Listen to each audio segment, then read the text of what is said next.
크게 번성하는 삶. 아멘. 사람들은 일반적으로 잘 되고 또 즐겁고 또 만족하고 행복한 것들 이런 것들보다는 슬프고 괴롭고 힘들고 어려운 것들에 대해서 더 잘 공감을 합니다. 그리고 이해를 더 잘해요. 이상하죠? 바라고 원하는 거는 좋은 것, 아름다운 것, 행복한 건데 이상하게 이 공감을 잘하고 잘 이해가 되는 것은 그 반대의 일들에 대해서 더 이해를 잘합니다. 그래서 만약에 그 누군가 즐겁고 잘 되는 것, 또 만족하는 것 이런 거에 대해서 말하면 이제 부러워하죠. 부러워하기도 하고, 아이고 나도 그랬으면 참 좋겠는데 이런 생각은 갖긴 하지만 실제로 그것에 대해서 나도 그런 삶에 대한 또 그런 경험들에 대한 그림을 잘 그리지 못해요. 그래서 공감이 잘 안 되죠. 그래서 공감 대신 비꼬거나 아니면 뭐 이렇게 질투하거나 시기하거나 이렇게 반응하는 것이 대부분의 사람들이 그렇습니다. 아니면 아예 그냥 나와 상관없는 이야기로 그냥 치부해 버린다든지. 그런데 누군가 이렇게 슬픈 일을 이야기하고 또 힘들고 괴로운 일을 이야기하고 또 뭔가 잘못하거나 실수한 것들을 이렇게 나누다 보면 그래 나도 그런 적이 있지 이렇게 이제 반응을 해요. 그래 나도 지금 힘들어. 또 그래 인생이 다 그런 거지 뭐. 너무 잘 공감이 되죠. 네, 공감이 너무 잘 돼요. 뭐 당신이나 나나 다 다르지 않구나. 다 똑같구나. 이렇게 반응을 하고 마치 그런 일들이 나의 일인 것처럼 그렇게 생각을 합니다. 그런데 여러분, 이게 하나님의 말씀에 대한 반응도 비슷합니다. 하나님의 말씀에 대해서도 말씀이 어떤 죄라든지 고통이라든지 사망이라든지 저주라든지 눈물이라든지 뭐 이렇게 가난, 고난 이런 내용들을 듣거나 또 그런 내용들을 읽거나 또 그런 내용들을 이렇게 보게 되면 다 내 얘기하는 것 같이 반응을 해요. 그래서 성경을 읽다가도 뭐 죄인에 대한 이야기가 나면 그래 내가 죄인이지 내가 이런 몹쓸 사람이지 이렇게 반응을 하는 거죠. 그런데 그 반응이 어떤 반응이냐면 이런 거예요. 정죄감을 느끼기도 하고 죄책감을 느끼기도 하고 또 실망감을 갖기도 하고 무기력감도 느끼고 좌절감도 느끼고 이렇게 반응을 해요. 그런데 성경은 물론 죄와 고난과 이런 것도 얘기하지만 영생과 축복에 대해서도 말씀하시잖아요. 믿으십니까? 그래서 하나님 말씀이 이제 영생이나 생명이나 능력이나 또 형통, 축복, 기적, 회복, 치유, 뭐 평안, 기쁨 이런 내용들의 말씀을 들으면 물론 당연히 바라고 원하죠. 나에게도 저런 삶이 있었으면 좋겠다. 또 그런데 언젠가는 뭐 하나님이 또 주시지 않겠어? 뭐 이렇게 막연하게 생각을 하기도 하고 또 성경 속에 또 그 시대 사람들에게 일어났던 과거의 사건으로 이렇게 그냥 내 생각 속에서 정리하는 그렇게 반응하는 경우들이 많이 있죠. 그리고 이런 경우도 있어요. 그래 저거는 목사님에게는 일어날 수 있는 일. 저기 기도 많이 하는 김 집사님에게는 일어날 수 있는 일. 그런데 나는 그런 큰 능력을 받는다든지 뭐 복된 일을 누린다든지 글쎄 이렇게 이제 생각을 하죠. 잘 공감이 안 되죠. 자, 그런데 여러분들에게 담대하게 권면을 드립니다. 사람들에게 누구나 공감의 능력이 있습니다. 아시나요, 여러분? 누구나 예외 없이 어떤 사람이든 공감할 수 있는 능력은 다 갖고 있습니다. 다 갖고 그게 뭐 잘 나타나느냐, 조금 덜 나타나느냐 차이지 누구에게나 다 공감할 수 있는 능력이 있거든요. 그런데 여러분의 그 공감 능력이 예수 그리스도를 통해서 새롭게 되었다는 것을 믿으시길 바랍니다. 예. 여러분의 영혼만 새롭게 된 것이 아니라 여러분의 생명도 새롭게 되었고 여러분의 능력도 새롭게 되었고 여러분의 삶도 새롭게 되었고 여러분의 모든 것도 다 새롭게 되었어요. 여러분의 공감 능력도 마찬가지입니다. 어떻게 새롭게 되었느냐? 여러분, 복음의 방식으로 공감할 수 있도록 믿음의 방식으로 공감할 수 있도록 여러분, 은혜의 방식으로 공감할 수 있도록 여러분의 공감 능력이 새롭게 되었으니 이전과 같은 옛사람과 같이 공감 능력을 그렇게 사용하는 것이 아니라 바로 이렇게 주님이 새롭게 하신 방식으로 여러분의 공감 능력을 사용하시기를 주님의 이름으로 권면을 드려요.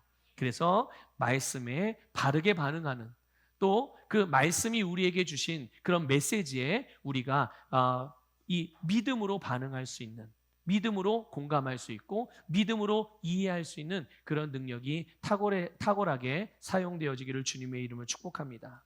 여러분, 우리가 과거에 어떤 일들을 경험을 했던지, 그리고 현재 어떤 상황과 어떤 환경 속에서 또 무엇을 경험하고 있는지, 여러분 그것과 상관없이, 다 사람들이 다 다르죠. 어떻게 똑같이 똑같은 걸 경험할 수 있겠어요? 자, 그런데 그럼에도 불구하고 모든 사람이 다 다른 환경에 처했고 다른 삶을 살아왔고 서로 다른 과거의 경험들을 가지고 있지만, 그런 것들의 종류와 크기와 상관없이 우리를 향한 하나님의 계획, 그리고 그 계획을 따라서 우리를 인도하시는 주님의 뜻은 절대로 변하지 않습니다. 믿습니까? 절대로 변하지 않습니다. 예레미야 29장 11절은 이렇게 말씀합니다. 우리 새번역 성경으로 읽어보겠습니다. 시작.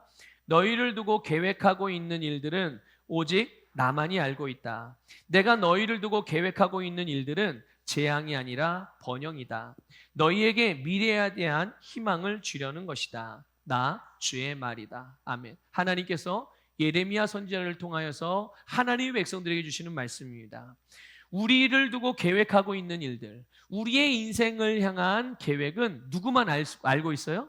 네, 하나님만 알고 있습니다. 왜 하나님만 알고 있을까요? 하나님이 계획하신 거기 때문에 그렇습니다. 예, 하나님이 저와 여러분에 대한 인생의 계획을 갖고 계세요. 하나님이 알고 계신데, 그럼 하나님이 계획하고 하나님이 알고 계신 그 계획이 어떤 내용이냐? 재앙이 아니라 번영이다. 믿습니까, 여러분? 하나님이 직접 말씀하시잖아요. 너희들에게 향한 계획은 재앙이 아니야. 너희들을 향한 계획은 번영이야. 너희들에게 좋은 미래가 있고 그 좋은 미래에 대한 희망을 갖게 하는 것이 나의 계획이야. 이것이 하나님의 말씀이라는 것을 믿으시기를 주님의 이름으로 축복합니다. 그러나 여러분, 우리를 향한 하나님의 계획과 우리에게 주신 삶이 이렇게 아름다운 것이고 놀라운 것인데, 이것을 모두가 누리는 것은 아니라는 것이죠. 누가 누리느냐? 그것을 받는 사람만 누릴 수 있습니다. 믿습니까? 하나님은 모든 하나님의 백성들에게 이렇게 아름다운 계획을 가지고 있지만 모든 하나님의 백성이 다 누리는 것은 아니라는 거죠. 누구만 누릴 수 있다고요? 받는 사람만 누릴 수 있는 겁니다. 받는 사람만. 어떻게 받을 수 있죠? 우리 이미 정답을 알고 있죠. 믿음으로 받는 것입니다. 믿음으로 받는 거예요. 뭔가 열심히 애쓰고 노력해서 받는 게 아니라 믿음으로. 여러분, 바로 예수 그리스도를 믿음으로 받는 것임을 깨달으시기를 축복합니다. 예수 그리스도를 믿음으로 하나님의 자녀로 거듭날 때 하나님은 하나님의 자녀로 거듭난 우리에게 하나님의 모든 아름다운 것을 주시는 거죠. 그래서 만약 여러분들이 예수 그리스도를 믿고 거듭났다면, 맞나요? 여러분 예수님을 믿고 거듭나셨습니까? 네. 여러분은 예수 그리스도를 믿고 하나님의 자녀로 거듭났습니다. 자, 그렇다면 여러분은 하나님의 모든 아름다운 것을 받은 분들입니다. 받았다는 것을 아셔야 됩니다. 그리고 받았다는 것을 믿으셔야 되는 거죠. 알고 믿어야 내가 받은 것을 꺼내서 사용할 수 있지 않겠습니까? 내가 받았는데도 받은 줄도 모르고 가지고 있는데도 있는 줄 모르면 그것이 필요한 시점에, 그것이 필요한 상황을 맞닥뜨렸을 때 꺼내서 쓸 수가 없는 거예요. 예. 없는 게 아니라 본인이 꺼내 사용하지 않는 건 거죠. 그러니까 나타날 수가 없고 경험할 수가 없는 거예요. 여러분, 주님께서 주신 이 아름다운 것들, 주님께서 여러분에게 살게 하신 그러한 아름다운 삶을 믿음으로 누리시기를 주님의 이름으로 축복합니다. 여러분, 오늘 본문 말씀은 모세가 이스라엘 백성들에게 십계명을 강론을 했어요. 그래서 지난 4주 동안 우리가 십계명에 대한 내용들을 함께 나눴습니다. 근데 오늘 본문은 이제 십계명을 모세가 강론한 이후에 율법의 전반적인 부분을 강론하기 시작하는 그런 부분이에요. 자, 본문에서 하나님이 율법을, 우리식으로 표현하면 하나님의 말씀을 하나님의 백성들이 주신 목적을 알려주고 있습니다. 2절에서 3절을 보면 이렇게 표현되어져 있어요. 내 하나님 여호와를 경외하며 내 나를 장구하게 하기 위한 것이라. 또 3절을 보면 내가 복을 받고 적과 꿀이 흐르는 땅에서 내가 크게 번성하리라. 믿습니까, 여러분? 이것이 하나님께서 하나님의 백성들에게 율법을 주신 목적, 하나님의 백성들에게 말씀을 주신 목적이라는 것이죠. 그러면 하나님을 경외하는, 하나님을 경외하게 하기 위하여 하나님의 말씀을 주셨다는 거예요. 그럼 하나님을 경외하는 게 뭡니까? 다른 여러 가지 말로 표현할 수 있지만 오늘 여러분들에게 말씀드리고 싶은 것은 이 하나님을 경외한다는 것은 하나님과의 바른 관계를 맺는 것입니다. 하나님을 경외하는 것, 물론 존경을 드리고 하나님을 공경하고 이렇게 예배를 드리고 이런 부분들도 다 포함되어 있지만 오늘 여러분들에게 좀 강조해서 알려드리고 싶은 의미는 바로 하나님과 바른 관계를 맺는 것이 하나님을 경외하는 것이다.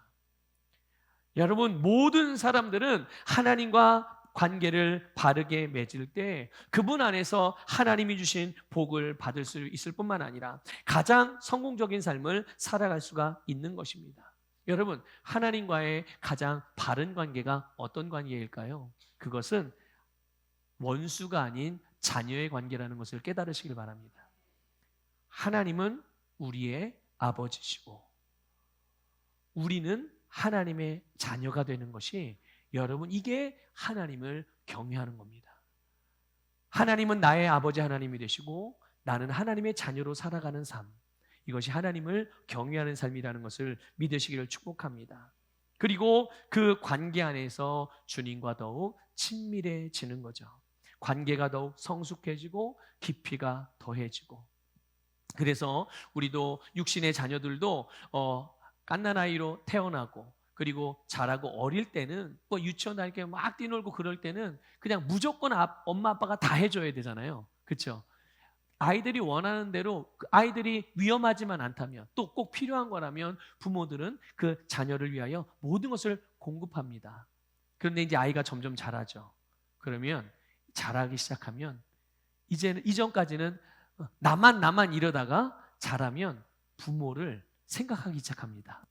부모를 헤아리기 시작하고 부모의 마음을 이해하려고 하고 부모가 하고자 하는 바에 대하여 자기도 부모와 함께 하려고 하고, 이것이 보통 사람들이 성장하는 과정 안에서 일어나는 일들이에요. 마찬가지, 우리가 하나님의 자녀로서 하나님의 자녀로 관계가 바르게 세워지지만, 관계를 맺을 수 있겠지만 그 관계가 거기에서 딱 머무르는 게 아니라 지속적으로 그 관계의 성장이 이루어지는 것, 이게 하나님을 경외하는 삶 안에서 이루어지는 삶의 모습들인 것이죠. 바로 이것을 위해서 다시 말씀드리면 어떻게 하나님의 자녀가 되고 어떻게 하나님과의 관계가 발전이 되어지고 성숙하고 성장해 갈 수 있는가를 위하여서 하나님께서 우리에게 말씀을 주셨고, 그 말씀을 통해서 하나님과 바른 관계를 맺고 그 관계가 회복되어지고 그분 안에 거할 수 있게 되는 줄 믿으시기를 축복합니다.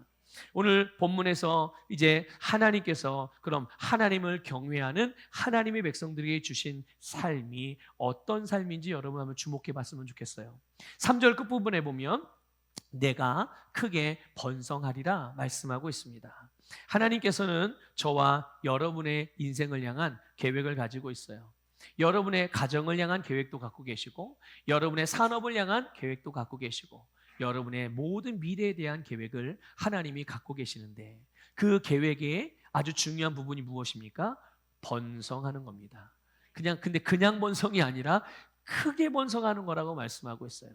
여러분, 하나님은 우리에게 가나안 땅, 젖과 꿀이 흐르는 땅, 그 좋은 땅, 그 아름다운 땅을 미리 준비해 주셨습니다.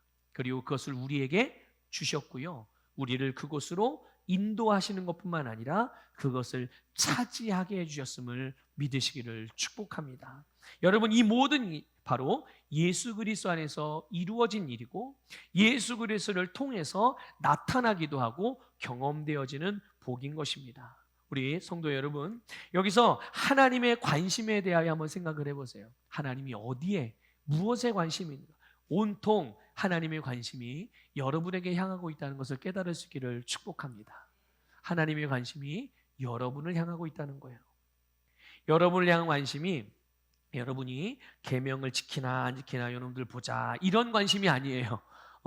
여러분들을 혼내기 위한 또 실수를 기다리고 잘못하기를 기다려서 홍군형을 내려고 하는 그런 관심이 아닙니다. 그런 관심이 아니라 여러분이 잘 살고 여러분이 장수하고 여러분이 크게 번성하는 삶을 살아가는 데 대한 관심이에요. 이것이 우리를 향한 하나님의 관심인 것이죠. 우리가 하나님을 경외할 때 혹시 하나님이 얻으시는 유익이 무엇일까요? 우리가 하나님을 경외합니다. 주님과의 친밀한 관계를 맺어갑니다. 자, 우리가 하나님을 경외함으로 얻으시는 유익이 과연 뭐가 있을까요? 생각이 좀 드세요? 주님을 경외하면 내가 얻을 수 있는 유익은 많은데 하나님이 얻을 유익이 뭐가 있을까? 엄밀하게 따져보면 별다리 그다지 있지 않아요. 하나님께는 별로 유익이 있다 없다 이런 말을 하는 것조차도 별로 큰 의미가 없는 거죠. 자, 그럼 반대로 만일 우리가 하나님을 경외하지 않으면 하나님은 어떤 손해를 보실까요?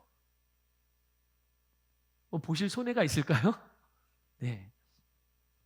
우리가 하나님을 경외하든 경외하지 않든 하나님에게는 전혀 상관이 없습니다. 하나님은 절대 변하지 않아요. 우리가 경외하면 하나님이 되고 우리가 하나님을 경외하지 않으면 하나님이 다른 이방신이 되고 그게 아니란 말이에요. 우리의 어떠함에 따라 하나님이 변한다, 변하지 않는다? 절대 변하지 않습니다. 우리가 어떻게 하든 하나님은 달라지지 않아요. 그냥 하나님은 하나님이십니다.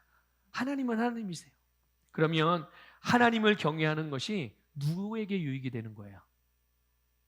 우리에게 유익이 되는 겁니다. 믿습니까? 하나님을 경외하는 것이 결국은 우리를 위해서 주신 하나님의 메시지인 겁니다. 여러분 이것을 깨달으시기를 축복합니다.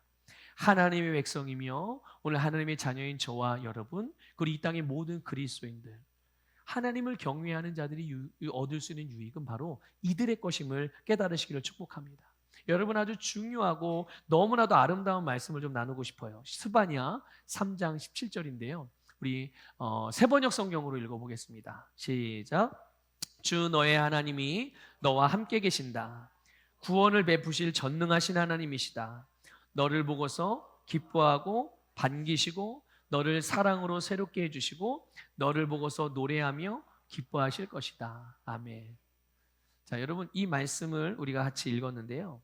이제 요거 그냥 화면을 띄워주시고 여러분 속으로 한번 읽어보세요. 속으로. 자, 10초 드리겠습니다.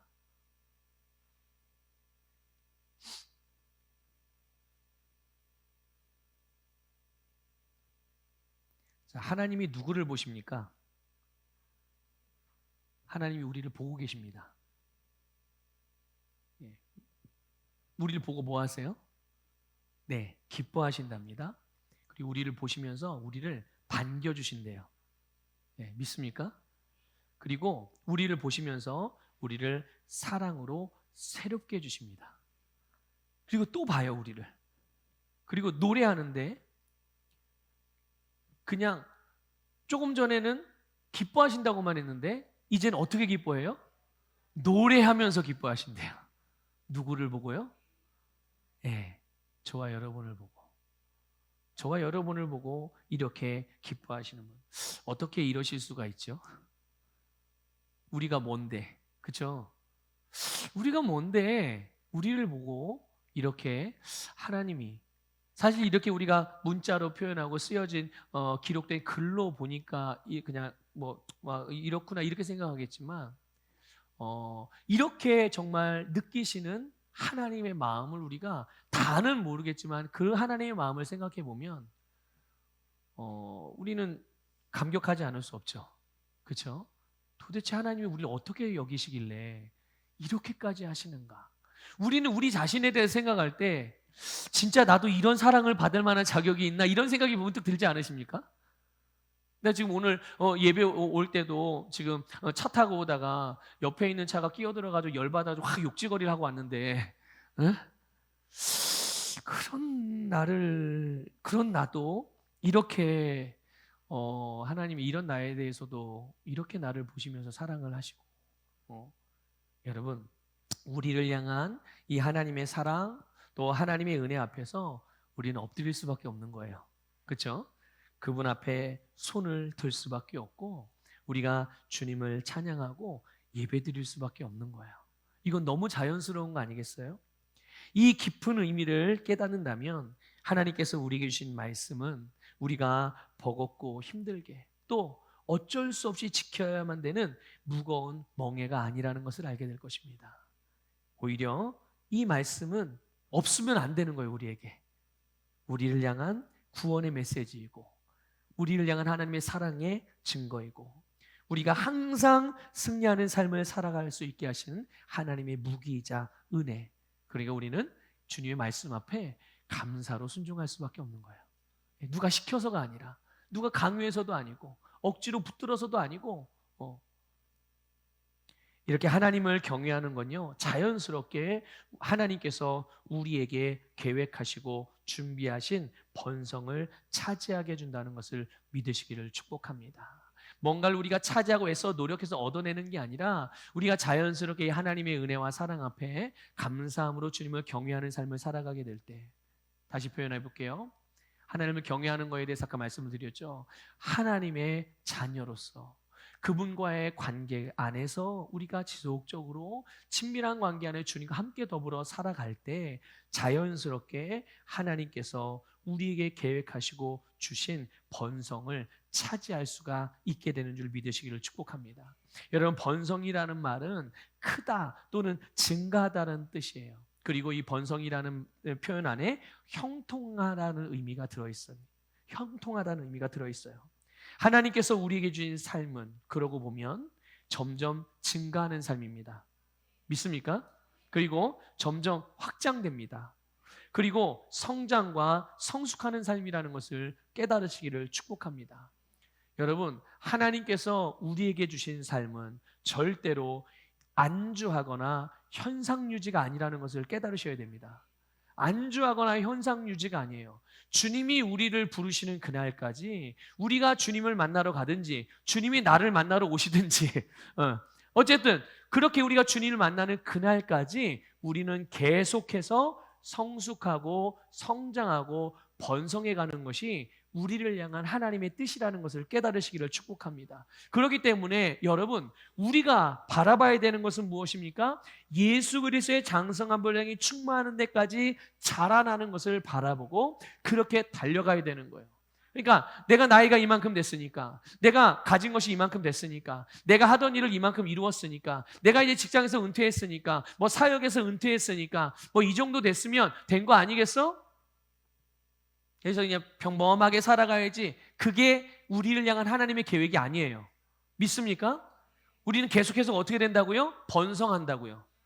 시간이 지날수록, 날이 갈수록, 주님과의 관계를 맺어가면 맺어갈수록 지속적으로 성숙하고 성장하고 번성하는 것이 우리를 향한 하나님의 뜻이고, 여기에 대한 그림을 여러분들이 붙드시고 믿음으로 취하셔서 실제로 그런 삶을 누리시기를 주님의 이름으로 축복합니다. 또 하나 말씀을 드리면 3절에서 보면 젖과 꿀이 흐르는 땅에서 라는 표현이 나와요. 이 말씀을 여러분 주목했으면 좋겠습니다. 여러분, 이곳은 어떤 곳입니까? 하나님이 하나님의 백성들에게 주신 땅입니다. 그리고 여기에서 번성하게 하셨습니다. 다른 곳이 아닙니다. 여기 하나님이 주신 곳에서 번성하게 하신 거예요. 그런데 하나님께서 이스라엘 백성들에게 주신 이 가나안 땅은 하나님을 섬기는 땅이 아니었다는 말이죠. 그렇죠? 그리고 이 가나안 땅에는 아무런 문제가 없는 그런 땅도 아니에요. 거기는 문제가 많았던 땅이고, 이 가나안 땅은 이방신을 섬기는 땅이고, 그러니까 이스라엘이 거기에 딱 들어간다고 해서, 하나님이 주셔서 들어갈 거 아니겠어요? 들어간다고 해서 저절로 그 땅에서 좋은 열매를 맺고 풍성한 열매가 저절로 나오는 게 아니었단 말이에요. 그러나 하나님은 그 땅을 준비해 주셨어요. 누구를 위해서? 하나님의 백성들을 위해서. 아니, 하나님이 백성들 준비를 해주려면 문제가 아예 없는 땅을 준비해 주든지, 가면 저절로 뭔가 쑥쑥 자라나고 막 열매가 있어서 돈도 막 여기 있고 먹을 것도 여기 있고 아무런 방해나 저항거리들이 없는 그런 곳을 준비해 주셨어야지 왜 이런 곳을 준비해 주셨을까라고 생각할 수 있겠지만, 여러분, 하나님은 그럼에도 불구하고, 그런 땅이었음에도 불구하고 그 땅을 준비해 주셨어요. 그런데 그 땅이 어떤 땅이냐? 하나님의 말씀에 좋은 땅이다. 믿습니까? 젖과 꿀이 흐르는 땅이다. 그리고 그것을 차지하겠다는 것을 믿으시기를 축복합니다. 자, 그러면 그 땅을 어떻게 차지하는 겁니까? 어떻게? 작은 것에서부터, 그리고 지금부터 말씀을 따라 행할 때 그것들을 하나하나 정복하며 차지할 수 있게 해주셨음을 깨달으시기를 축복합니다. 여러분, 잘 아셔야 돼요. 하나님은 원래 이 세상을 창조하시고 사람을 지으실 때 하나님이 주신 땅은 하나님의 말씀에서 벗어난 적이 없습니다. 믿습니까? 모든 것이 부족함이 없었습니다. 자, 그런데 아담과 하와가 범죄한 이후로 이제 땅은 원래의 목적대로 기능을 하는 것을 상실해 버렸어요. 그래서 그 땅에는 원래는 문제가 없게 만들었는데 사람의 범죄함으로 인하여 그 죄의 힘에 의해서, 그 죄의 권세, 사망의 저주, 사망의 권세에 의해서 땅은 이제 내가 강낭콩을 심으면 강낭콩만 나야 되잖아요. 그렇죠? 그런데 온갖 잡초가 같이 나네. 그래서 수고가 어떻게 돼요? 우리가 일하는 수고가 몇 배가 더 커지는 거예요.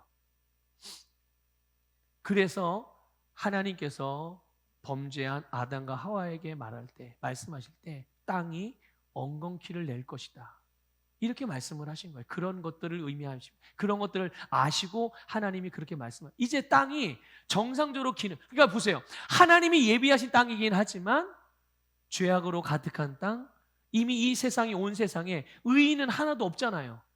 그러니까 모든 것이 정상적으로 기능하는 땅이 아니야. 그러나 하나님이 어떻게 하시겠다는 거예요? 정상적으로 기능하도록 하나님이 만드시겠다는 거예요. 그리고 그 땅을 그렇게 차지하게 하시겠다는 거예요. 이것을 여러분 깨달으시기를 주님의 이름으로 축복합니다. 그래서 말씀으로 삶의 작은 것에서부터 다스려 나갈 때, 이걸 예를 들면 이런 거예요. 여러분, 이스라엘 백성들이 요단강을 건너 이제 가나안 땅에 들어가게 되잖아요. 들어갈 때 첫 번째 정복해야 될 땅이 어디였습니까? 첫 번째 정복해야 될 곳이 바로 여리고성이었어요. 그렇죠? 여리고성이었는데 그 여리고성은 어마어마하게 거대한 성이었습니다. 아주 견고한 성이었죠. 그런데 어떻게 됐습니까? 그 거대하고 그 엄청난 견고한 성에, 그거를 정복하려면 뭐가 필요해요? 무기가 필요하죠. 힘도 필요하죠. 파괴력이 있는 뭔가가 필요해요. 전술과 전력도 그런 것들도 필요한 거예요. 그 이스라엘 백성들이 뭐가 있습니까? 그렇게 갖춰져 있어요? 전혀 갖춰져 있지 않아요. 그런데 하나님이 말씀하시죠. 돌아라. 예? 돌아라. 아무 소리 내지 말고, 아무 말 하지 말고 매일같이 6일 동안 돌아라. 하루에 한 바퀴씩. 쉬워요, 안 쉬워요? 쉬운데 이걸 어려워한다니까요. 쉬운데 어려워해요. 여러분, 신앙생활하는 게 쉬워요, 어려워요? 말씀을 따라 사는 게 쉬워요, 어려워요? 쉬운 거거든요. 근데 어렵게 신앙생활 하잖아요. 그렇죠? 왜 그래요? 모르겠어요. 그러니까 제 상상을 해보는 거예요. 이스라엘 백성들이 하나님이 매일 하루에 한 번씩 한 바퀴씩 돌아라 여리고를 그랬을 때, 저 같으면, 그러니까 저의 입장이라면 저는 돌기는 돌아요. 돌기는 도는데 제 생각 속에 5만 가지 생각이 있을 거예요. 무슨 이게 돈다고 되나?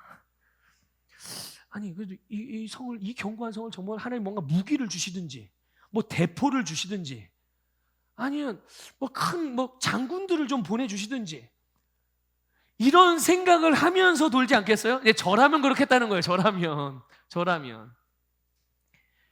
근데 도는 게 쉬워요, 안 쉬워요? 쉬운데 이런 생각을 가지면서 돌면 어려운 거예요. 그리고 이 생각이 더 커지면 도는 걸 멈춥니다. 이런다고 돼? 이렇게 되는 거예요. 이런다고 되는 게 아니야. 세상이 어떤 세상인데 지금 말씀만 가지고 교회만 다닌다고, 예수 믿는다고 다 돼? 기도한다고 다 돼? 나가서 뛰어야지. 이런 생각하지 않겠어요? 그러면 이런 생각을 가진 사람들에게는 신앙생활이 쉽겠어요? 어렵겠어요? 어려운 거예요. 하나님의 말씀의 내용은 쉬운데 이거를 실제로 경험하는 건 너무 어려운 거예요. 이런 케이스들이. 자, 그런데 보세요. 여리고라는 그 거대한 성을 이스라엘 백성이 하루에 한 바퀴씩 돕니다. 그런데 실제로 이스라엘 백성들이 그 성을 함락시키고 그 성을 차지하게 된 것은 무엇으로 차지한 것입니까? 말씀이었어요. 말씀. 칼, 창이 아니었습니다. 활이 아니었습니다. 기마병도 아니었어요. 하나님의 말씀. 지금 오늘 하나님 뭐 하라고 그랬어요? 자, 아침에 일찍 나가서 한 바퀴 돌아라. 그거였어요. 근데 아무 소리 하지 말고 돌아. 이거였어요. 아무 소리 내죠. 한 바퀴 돕니다. 집에 와서 새벽에 돌았으니까 피곤한 사람은 또 잤을 것이고 또 일할 게 있는 사람은 또 뭔가 둘러보고 일했을 것이고 그러다 이제 자고 일어나는데 또 그 다음 날 뭐 하라고 그래요? 오늘도 일어났잖아요. 자, 한 바퀴 더 돌아라. 또 도는 거죠. 이렇게 말씀으로 삶의 작은 것에서부터 하나하나 다스려 나갈 때 그 다스리는 영역도 확장될 뿐만 아니라 다스림으로 정복하여 차지하는 열매도 증가하게 된다는 것을 믿으시기를 축복합니다. 그리고 그 능력도 점점 강력해질 수가 있는 거예요. 하나님께서 우리에게 주신 이 번성하는 삶은 문제가 없는 삶이 아니라 문제를 말씀으로 다스려서 그것을 정복하고 승리하고 차지하는 삶임을 깨달으시길 바랍니다. 여러분, 하나님께서 우리에게 주신 가나안은 많은 문제들을 보여주는 땅이에요. 문제들을 계속 보여주죠. 그리고 그 문제들을 보면은 그 가나안의 삶을 살기가 쉽다고 생각하겠어요? 어렵다고 생각하겠어요? 어렵죠. 그래서 세상이 요구하는 거예요. 어렵지? 봐봐, 힘들지? 이렇게 무섭지? 두렵지? 그러니까 내가 가르쳐주는 대로 해. 그래야 너는 성공할 수 있어. 그래야 너는 행복할 수 있어. 이것이 세상이 우리에게 들려주는 정보들입니다. 세상이 가르쳐주는 세상의 이야기들이죠. 세상의 철학이며 사상이며 그런 것들이에요. 자, 그런데 이렇게 문제들이 많고 문제들이 힘들고 그렇지만 그 문제들이 많고 힘들수록 하나님의 백성들은 하나님의 말씀으로 그것들을 다루어 가는 거예요. 믿습니까? 그러면 하나하나 다루어 갈 때마다 그것들을 다루는 능력도 증가될 뿐만 아니라 그것을 다루는 영역들도 확장이 되어지고 지경도 확장이 되어지고 얻게 되는 열매도 더욱더 풍성하게 된다는 것을 깨달으시기를 축복합니다. 그러므로 여러분, 하나님의 백성인 우리는 세상을 두려워하지 않습니다. 여러분, 세상을 두려워하지 마십시오. 세상을 두려워하지 마세요. 왜? 주님께서 우리에게 이 문제를 다스릴 수 있는 능력을 주셨잖아요. 문제가 많으면 많을수록 그러니까 우리는 어떻게 하면 돼요? 지금, 오늘 내가 여기서 할 수 있는 주님이 나에게 하라고 하신 그 말씀을 가지고 하나하나 정복해 가기 시작하면 아무것도 아닌 것 같지만 그 작은 것에서부터 하나님의 말씀의 능력이 우리의 삶에 풍성한 열매를 가져다 준다는 것을 믿으시기를 축복합니다. 그래서 우리는 어떤 상황도 또 아무리 불리해 보여도 그것을 피하지 않죠. 피하면 누구 손에? 난 피하면 쉬울 것 같잖아요. 피하면 그냥 지나갈 것 같잖아요. 그런데 피하면 손해입니다. 왜요? 내가 그것을 정복하고 그것을 말씀으로 다스려야 그 다음 것들도 다스릴 수가 있는 거예요. 여러분 생각해 보세요. 여러분 계단들 많이 걸어 다니시잖아요. 그 계단에 첫 번째 계단, 두 번째 계단을 밟지 않은데 어떻게 10번째 계단을 밟으냐고요. 우리 집이 2층이면 한 20개 계단은 가야 되지 않아요? 첫 번째, 두 번째 계단을 밟지 않는데 어떻게 18번째, 17번째 계단을 밟냐고요. 그럴 수는 없는 거예요. 그러니까 지금 내가 밟아야 될 계단을 밟아야 그 다음 계단으로 갈 수가 있는 거죠. 믿습니까, 여러분? 그렇기 때문에 그 계단, 내 지금 첫 번째, 두 번째 계단 밟는 게, 올라가는 게 힘들어? 힘들다고 피하면 그 다음 계단이 없는 건데요. 네? 그러니까 계속 바닥에서 주저앉아서 나 20계단 넘어가서 저기 우리 집에 들어가고 싶은데, 우리 집에 들어가면 따뜻한데, 우리 집에 들어가면 먹을 것도 많은데, 이러고 앉아있으면 안 된다고요. 우리 집에 먹을 것이 많고, 우리 집이 따뜻하고, 우리 집에 들어가면 안식할 수 있어, 쉴 수 있어, 피곤함도 다 덜 수 있어, 다시 회복할 수 있어. 그러면 첫 번째 계단도 밟고, 두 번째 계단도 밟고, 세 번째 계단도 밟고, 뚜벅뚜벅 다리에 힘이 들어가고 조금 힘들지만 그래도 밟고 올라가면 결국, 그래서 거기 계속 왔다 갔다 하는 거죠.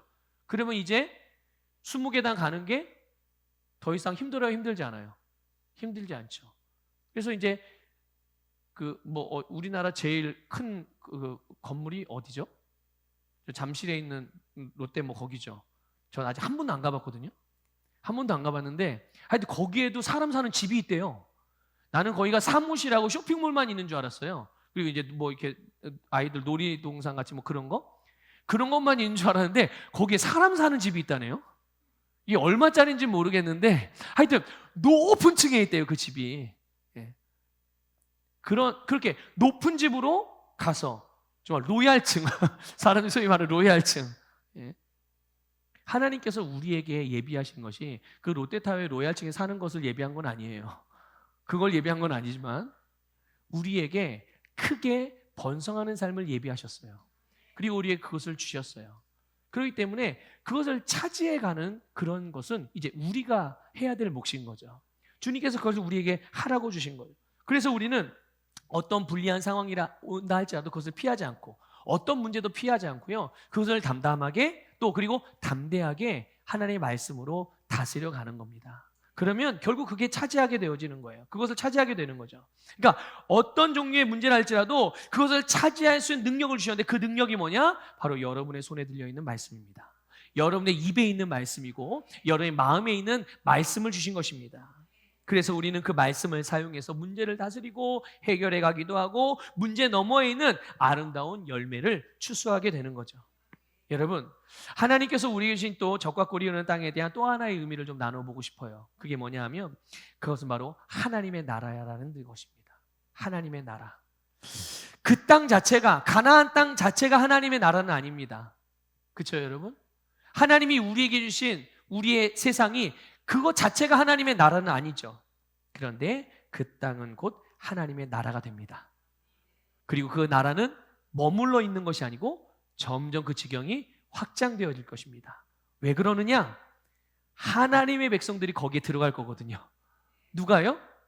하나님의 나라를 살아가는 하나님의 나라를 가지고 있는 하나님의 백성이 가나안을 갈 거예요. 그리고 거기에서 살 겁니다. 그리고 거기에서 하나님 나라의 법인 말씀으로 행할 것이고 그 말씀으로 행하는 자손들이 그 땅을, 그 사회와 정치, 경제, 법, 교육, 문화 시스템을 다 차지하게 될 것이고 그 말씀이 그 땅에서 하나님께서 예비하신 복을 열매로 나타나게 하실 거란 말이죠. 하나님 나라예요, 아니에요?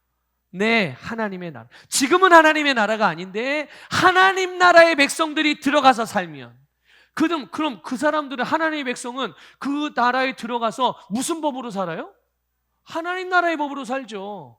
그래서 그 나라가 하나님의 나라가, 그 땅이 하나님의 나라가 되는 것입니다. 여러분이 하나님의 백성이 맞습니까? 여러분 안에 하나님의 나라가 임해 있습니까? 예수님이 그러셨잖아요. 하나님의 나라가 여기 있다 저기 있다 말하지 말고 하나님의 나라 이미 임했는데 네 안에 있다. 믿습니까? 우리 안에 예수님이 계시면 우리 안에 하나님의 나라가 임한 것입니다. 하나님의 나라인 여러분이 가는 곳이 하나님의 나라가 될 수가 있는 거예요. 하나님께서 우리에게 주신 좋은 땅, 또 번성하는 삶은 곧 영적으로 기능하는 하나님의 나라인 줄 믿습니다. 그래서 여러분, 하나님의 말씀을 벗어난 곳에는 하나님이 예비하신 복이 있을까요, 없을까요? 없죠. 하나님의 예비한 곳이 아니면 하나님의 복이 거기엔 준비되어 있지 않습니다. 그래서 우리가 오해하지 말아야 되는 부분이 바로 여기에 있는 거예요. 하나님의 나라는 하나님의 말씀으로 다스리는 나라. 믿습니까? 예.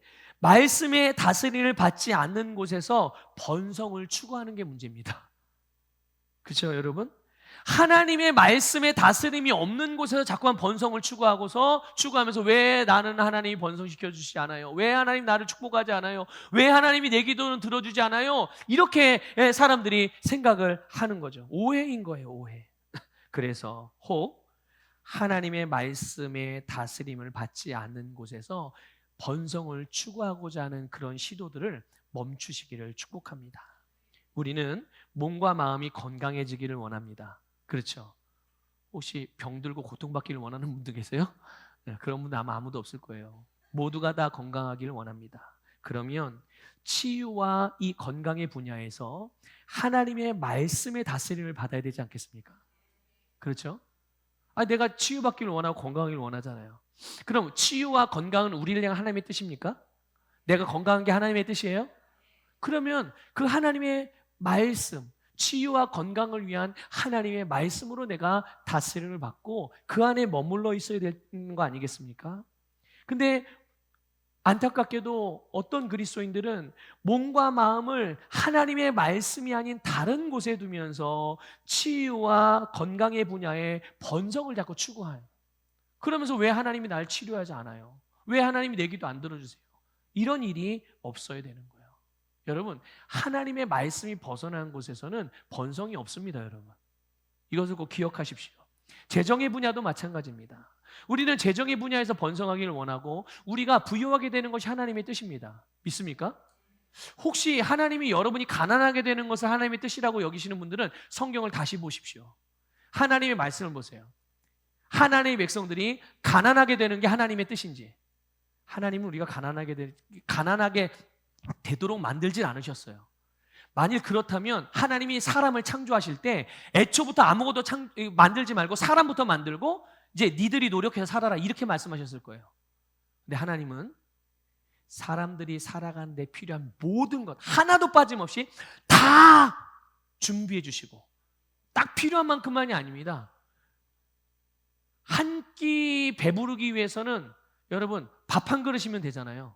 그렇죠? 밥 한 공기면 됩니다. 그러면 몇 끼니마다 밥 한 공기만 있어야 돼. 그런데 하나님께서 지으신 세상은 밥 한 공기만 있는 게 아닙니다. 밥을 한 공기 먹었는데 옆에 또 있어요. 배부른데 그래서 또 먹는 거예요. 그래서 어떻게 돼요? 과식하고 병 걸리는 거예요. 필요한 것만 필요한 만큼만 먹어야 되는데, 그리고 옆에 있는 건 어떻게 해야 돼요? 예? 어떻게 해야 돼요? 옆에 또 배고파 있는 사람에게 나눠줘야죠. 내가 배부르니 자꾸 배부른데 또 먹으니까 병 걸리는 거예요. 예. 어쨌든 하나님이 우리에게 주신 건 이게 풍성하고 부유한 거란 말이에요. 그러니까 여러분, 가난하게 되는 게 하나님의 뜻이라고 말하시지 마십시오. 예. 그러니까 하나님 말씀을 잘 보셔야 돼요. 자, 어쨌든 그러면 이렇게 재정의 분야가 번성하기를 원하면 재정의 분야가 말씀의 다스림을 받아야 되는 거예요. 믿습니까? 여러분의 재정의 분야가 하나님의 말씀의 그늘 안에 있어야 되는 겁니다. 하나님의 말씀 안에 있어야 되는 겁니다. 그런데 이 재정의 분야를 하나님의 말씀에 두지 않고 다른 곳에 두면서 재정의 번성을 추구하고 있다면 이 역시도 열매를 볼 수가 없는 거예요, 여러분. 자, 이제 이런 부분에 대해서 이번 주 수요일 날 또 더 자세하게 말씀을 드릴 거예요. 예. 자, 가정이든 일터든 관계든 사명이든 인격이든 성품이든 무엇이든 모든 영역들이 다 같은 원리입니다. 하나님께서 우리에게 주신 가나안은 하나님의 나라인 줄 믿습니다. 하나님의 나라는 하나님의 법인 말씀으로 기능하고 말씀으로 역사하는 나라입니다. 그래서 말씀으로 다스림을 받고 말씀으로 정복하는 나라인 줄 믿습니다. 하나님은 우리에게 하나님 나라를 주셨어요. 우리로 하나님 나라의 풍성함, 영생의 복을 주셨고 그것을 풍성하게 누리게 해주셨습니다. 그렇기 때문에 우리가 말씀으로 다스리는 분야, 말씀으로 다스리는 영역들은 말씀을 따라서 풍성한 열매를 맺게 되는 줄 믿습니다. 반대로 아까 말씀드렸듯이 말씀으로 다스리지 않는 분야는 내 것으로 차지할 수가 없다는 말이에요. 아무리 하나님이 나에게 주셨어도 내가 그 분야를 말씀에서 제외시켜 놨으면 그것은 내가 차지할 수 있는 영역이 것이 아니라는 것을 아셔야 돼요. 그러면 그럼 이렇게 옆으로 밀어놨던 거를 하나님은 그것까지도 차지하기를 원하시는데 언제까지 이걸 차지하지 못하고 있을까요? 말씀으로 다스리기까지는. 그러니까 나는 말씀으로 다스리는데 하나님이 저절로 갖다 주는 이런 거를 상상하지 마십시오. 그런 법은 없어요. 그렇게 역사하지 않습니다. 하나님께서 우리에게 그것이 내 것으로 차지할 수 있게, 내 것이 실제로 경험되어질 수 있게 해주시는 것은 우리가 그것을 말씀의 그늘 안으로 가지고 올 때인 것입니다. 이것이 바로 하나님이 우리에게 하려고 하신 일입니다. 크게 번성하는 삶은 하나님께서 우리에게 주신 축복입니다. 한번 이렇게 고백합시다. 나는 하나님의 뜻을 따라 크게 번성하는 자입니다. 여러분, 그 삶을 위하여 하나님이 말씀을 주신 겁니다. 말씀 안에 거하고 말씀을 사용함으로 여러분 지속적으로 크게 번성하시기를 주님의 이름으로 축복합니다.